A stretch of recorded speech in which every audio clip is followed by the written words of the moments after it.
Brats. What does it mean to be a brat? To be a brat means you wake up every day thinking rules for thee, not for me. You are loud, entitled. You don't ask, you demand, preferably with tears, screaming, or emotional terrorism. Take Sarah from Ed and Eddie, for example. Loud, violent, allergic to indoor voices. She doesn't ask, she demands. And if you talk back to her, she's swinging. What'd you call me?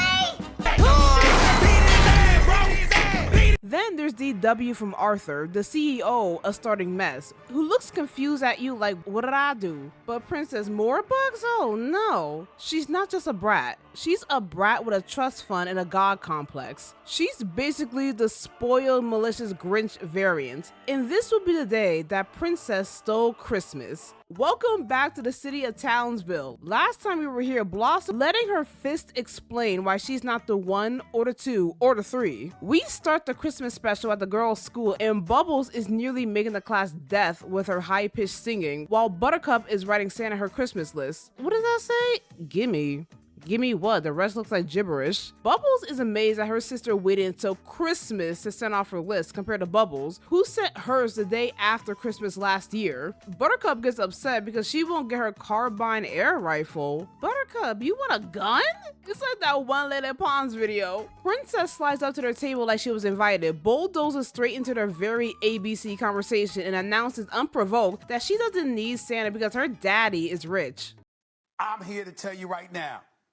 We don't care. Let me tell you something. No one cares, and we've been knowing you got bread. But quick question though, how are you even allowed back in school after blowing up 2 holes in a wall and attempting to murder 3 of your classmates? Oh right, my bad, she got money. I'll just assume her daddy cut the school a very generous check for the damages and everyone agreed to forget the whole thing. Anyway, Princess launches into yet another monologue about her daddy can buy her anything, and apparently the one thing she wants more than life itself is to be a Powerpuff Girl. Same. Which, okay, dream big. I want Ever After High to come back, get a proper ending, and do a crossover with Monster High. We all have wishes that will never come true. The girls clock her tea instantly, and let's be real, the only thing waiting for her this year is a lump of coal. Princess is gagged, insisting she's the furthest thing from naughty and demanding hard evidence. You bought the city and legalized crime? You hired Mojo to try and destroy us! You gave us a bomb for our birthday? You teamed up with 3 felons and went on a crime spree? You tricked our friend Robin into stealing, and then you tattled on her! Well, Princess, there's your receipts. School's finally out, Christmas break is here, and Miss Keene sends him off with a cheerful reminder that Santa is always watching. So, does that mean Santa's watching me take number 2 as well? Or, anyway, Princess struts out in an all-white outfit like it's a runway, head to toe in designer. What you wearing, Princess? Gucci? Versace? Is that Celine? And honestly, who doesn't want to look clean and cute and low-key stunning everybody while doing it? My mama always made sure I stepped out looking clean and fresh for school, so I get it. Princess is still heated over being labeled a spoiled, naughty brat, so she spins on her personal driver and demands to know if he thinks she's naughty. Charles, that's what I'm calling him, immediately sees his entire life flash before his eyes. Man starts sweating bullets, doing absolutely everything in his power to avoid answering that question. That was close. What do I pay you for? Princess gets home, but the Powerpuff Girl's words won't leave her alone, stuck in her head like a bad itch she can't scratch. So she starts interrogating the staff one by one, demanding to know if they think she's naughty. All of them are too afraid to tell the truth and do not want to lose that paycheck, refusing to answer. So they all made excuses because they're all under contract to keep Princess happy. It's the way Princess would have hated my ass, because I'll be damned if a child yells at me in all caps and expects coddling. Yes! You are a good-for-nothing smart little girl that's whooped. After retreating to bed, Princess needs an extra pillow. I don't know why, you already have 10 right behind you. Goes to her closet and finds a wall of coal. Turns out, every single year, Princess has received nothing but coal. Which is honestly impressive because she and the Powerpuff Girls are what, 5 or 6 years old? How much coal does one tiny menace need? Is Santa grading on a sliding scale of felony severity, or is he just feeling particularly petty with her? And this is how you know the delusion runs deep. Princess genuinely believes all that coal came from her daddy's coal mine and that she's absolutely, unquestionably been on the nice list the whole time. So instead of reflecting and thinking, man, my actions have consequences and maybe I am a naughty little brat who deserves nothing but coal, she takes off in the middle of the night to go to the North Pole. Where is her father? Scratch that. Where's the mama? Ain't no way this dude just let a child leave to go to the other side of the planet. Meanwhile, Princess is off scheming to the North Pole. Back in Townsville, the Christmas spirit is in full swing. The girls, meanwhile, are in a last-minute decorating frenzy, and whoever does the best job gets to place the star on the top of the tree. Which, side note, who waits until the day before Christmas to decorate? After succeeding and failing putting the lights on, the girls head off to bed and wait for Christmas morning. Back to Princess, she straights up parachutes out of her jet and lands near Santa's workshop. Part of me wants to lecture her immediately, but another part of me can't help but respect the audacity. The girl knows what she wants and is fully committed to the grind. She sneaks inside and almost gets caught by an elf on break, casually sipping eggnog cola. What the hell is eggnog cola? Is that a real thing?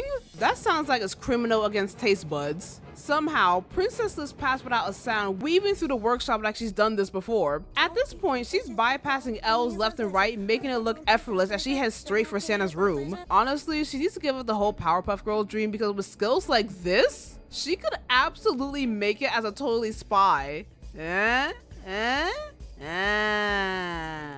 She somehow ziplines crotch first into Santa's crib. Ooh. I know that gotta burn unless Princess got some type of padding down there. My condolences to your pelvis. She slips inside and tries to find a nice list. She finds it on Santa's desk. And what are these names? Appel, Akmon, Advent, Aaron, Affix? And who's naming their child Angry? Did they come out the womb with a rest face? Princess goes through the entire list. Ain't no way. Ain't no way, because there are over 2.2 billion children who live on Earth. Also, the list is alphabetical. All she had to do was flip to the letter P. Anyways, unsurprisingly, Princess in a rage finds out she's not on the nice list. Wow, who would have guessed? Princess, to her astonishment, finds a sticky note on Santa's computer with her name on it, and it's revealed that Princess Morbucks is naughty. Not only is she naughty, but she's the only naughty person in the whole world. You know, her crash out after this is astronomical, because if I found out that I'm the only person on the naughty list, and other people like Sarah, Eric Cartman, Lila, Vicky, and worst of all, you are on the nice list? Bet. I'ma set it off. It's the way I would have burned the North Pole to the ground. Channeling her inner Brat, she erases her name from the naughty list. Instead of, I don't know, adding her name to the nice list and call it a night, she decides to screw over everyone on the planet and place their names on the naughty list and dips out of Santa's crib. Diabolical evil. She returns back to her mansion with a stretched out grin that'll make even the Grinch proud. Princess dumps every last piece of her Christmas coal in the fireplace, watching it burn as she eagerly awaits for the suffering that will happen through Townsville and then the rest of the world. Back at the Utonium household, Bubbles wakes up after hearing Santa Claus sleigh and goes downstairs to get an early look at the presents, but is devastated when she not only finds no presents under the tree, but the milk and cookies are left untouched. No. Something maleficent is wrong, because there's no way a big back like Santa Claus is gonna miss out on free milk and cookies. Even worse, she finds lumps of coal in her stocking. She then gets suspicious when she finds coal in Blossom and Buttercup's stockings as well. Getting more skeptical, Bubbles uses her x-ray vision to see that all the other children in Townsville have no presents and untouched milk and cookies. Bubbles, in a panic, wakes up her sisters and gives them a Courage the Cowardly Dog recap on what happened in the last few minutes.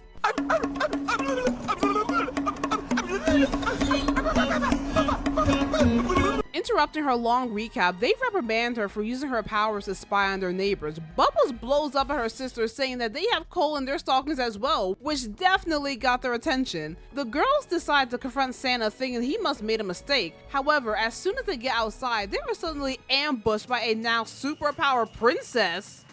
Oh, hell no! If there is one thing I love about the Powerpuff Girls and Princess, they're either trading insults or immediately throwing hands. She is now officially the Powerpuff Princess and has all the same abilities as the girls and a few unique ones of her own, including the power to talk with her mouth closed. That's right! You can't deny me any longer! She then glows that they can no longer deny her entry into their group.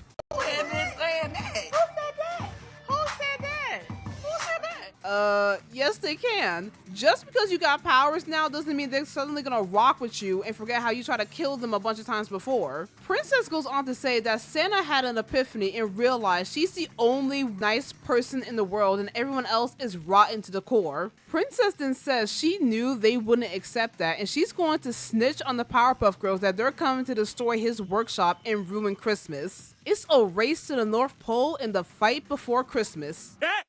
He said it! He said it! The girls give chase, racing across continents, determined to reach North Pole before Princess does. She holds the lead, but not for long. Bubbles swoops in from above, ready to strike, only for Princess to slap the taste out of her mouth, snatch her by her pigtails, and fling her straight into a nearby house. Her sisters leave her behind so they could jump and beat the brakes off Princess. Blossom and Buttercup are closing in, but Princess deliberately blocks Blossom, only for Blossom to miscalculate and slam face first into a tree, bouncing her back. Now it's just Buttercup in the chase, and Princess decides to have a little fun with the one who's easiest to rile up. She unleashes a relentless series of slaps, pushing Buttercup to the edge. True to form, Buttercup loses her cool, swinging back with a kick that sends Princess flying, giving her even more distance and a clear straight path to Santa. You know, I'm not even gonna lie, Princess is low-key kinda impressing me. Princess has barely had her powers for what, an hour or two, and she's already proving to be a serious challenge for the girls.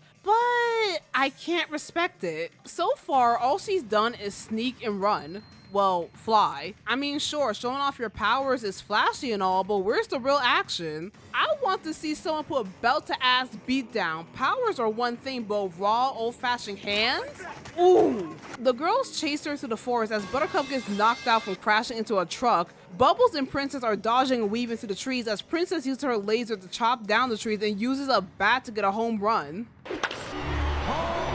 Princess makes the mistake of being too smug as Blossom doesn't even bother fighting her as she's zooms past her. Uh-oh, Blossom versus Princess Part 2. What? Hoes talking shit, bitch, I'm about to catch a fade. This is definitely their theme song. Blossom, being petty, repeats what Princess did to her by blocking her field of vision, where Princess crashes against a tree, smacking her back a couple yards. Pink and yellow streaks slice across the ocean as Bubbles and Buttercup close in on Princess. She fires her lasers at Buttercup but misses. Bubbles tries to help, only to accidentally burn Buttercup instead. Blossom dodges all of Princess's attacks. She unleashes her ice breath, creating a tsunami that freezes solids, sending Princess crashing right into it. That's my girl. That's my commander and leader. The jumping continues as Bubbles unleashes her banshee cries to rattle Princess's eardrums, while Buttercup whirls her into a tornado, sucking her up and flinging her behind. By the time the dust settles, Princess is firmly in last place, reeling from the full force of the Powerpuff Girls' combined mayhem. After all three girls take turns jumping her, Princess keeps whining. No fair! No fair! No fair!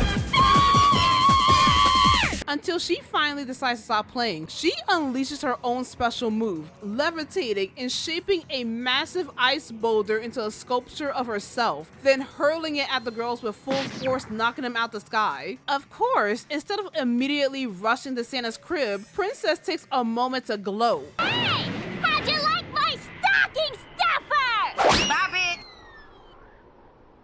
I can't believe that worked. Buttercup, you are amazing. Don't worry, Auntie Tunes, she'll get you that air rifle. The Brat ends up tumbling ragdoll style down the side of a glacier, crashes into the girls, and smashes directly into the North Pole sign. All four are almost there at the finish line when Princess grabs Blossom by the hair and suddenly they're locked in a big ball of violence. Unaware that their squabbling is tearing apart the North Pole in Santa's workshop, Santa, who is exhausted by a night of delivering coal to everybody, watches as the girls crash through his door. Damn!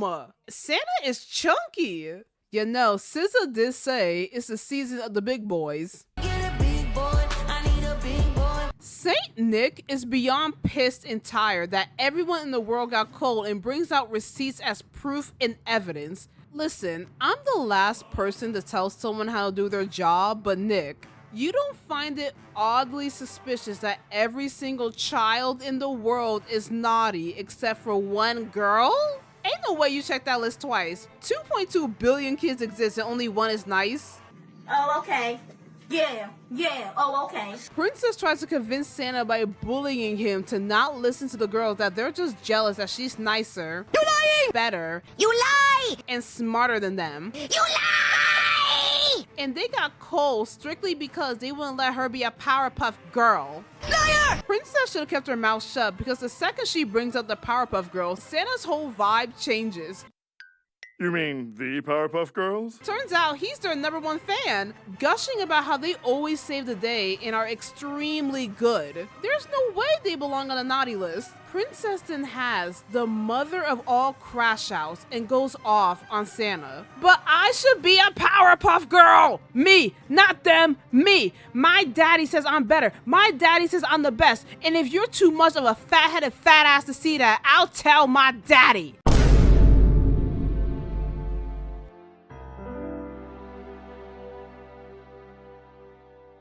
Whoever she is, when I catch her, I'ma beat her ass. Who the hell does she think she's talking to? As we can see here, ladies and gentlemen, gentle parenting will not work on Princess Morbucks. We need the belt, the chancla, hell, anything at this point. She goes on cursing out Santa, calling him a fat fuckface for not accepting her rule is law. And Princess has the balls to threaten Santa, the Santa, Father Christmas, Kris Kringle himself, that she'll destroy his workshop and have her daddy build a parking lot over it. After verbally abusing Santa with her tantrum, she finishes with the final insult of disrespectfully calling him So put that in your pipe and smoke it, Santa Claus! Both Santa and the Powerpuff Girls are left speechless and shocked. Santa, realizing that Princess deliberately tampered with his nice and naughty list, puts Princess in her place. I don't need no stinking list telling me who's naughty and who's nice. You know why? 'Cause I'm Santa Claus. Check it. Kris Kringle, having enough Princess, disciplines her by exiling her to the permanent naughty list, along with the series creators and the dictator mustache man. I know that's right. That means Princess was so naughty that she's beyond redemption. Which is kind of crazy considering that none of the other villains' names were on either the regular or permanent naughty list. So does that mean the villains were nice this year? Horrified by this, Princess angrily flies off to tell her daddy about Santa, only for Santa to strip her of her superpowers, leaving the menace to fall to her death and stranded in the Arctic. Wow, Santa! We didn't know you could give kids superpowers for Christmas. No one's ever asked. No one's ever asked. No one's ever asked. I know you're lying. I'm sure there are plenty of kids who ask for superpowers while growing up. Santa says he'll fix his mistake of giving all the children coal, but upon seeing his reindeer running around scared and his sleigh destroyed as a result of the battle, he unfortunately won't make it in time and Christmas is ruined. Santa then remembers that he has the Powerpuff Girls and they can easily deliver all the presents. The girls manage to go house to house delivering all the toys. They even manage to give the police a nicely wrapped gift, which is Princess sitting in a jail cell. After finishing the job, the girls return home to bed sleep deprived as they've been out all night and morning fighting Princess and delivering presents. They don't get to sleep long as the professor wakes them up telling them it's Christmas. The girls tell their dad off but realize, wait, it's Christmas. They zoom downstairs to open their presents as Santa watches outside like a stalker with a smile on his face. Honestly, 'Twas the Fight Before Christmas is easily the top 5 Cartoon Network Christmas specials. Cause listen, Cartoon Network back then, they were dropping hit after hit after hit after hit with these holiday specials, and they never miss. Let me know if you want me to talk more about the Powerpuff Girls or their villains. I saw someone mention him, so hey, keep a lookout for that. And as always, don't forget to like, comment, and subscribe to the notification so you never miss an update. And Merry Christmas, everyone. And I know this has been one hell of a year. 2025 was let's just say it was definitely something. Let's all hope that 2026 will be better. And if not, you have your girl Tunes here to keep you entertained and happy. And I'll see you guys next time. Bye.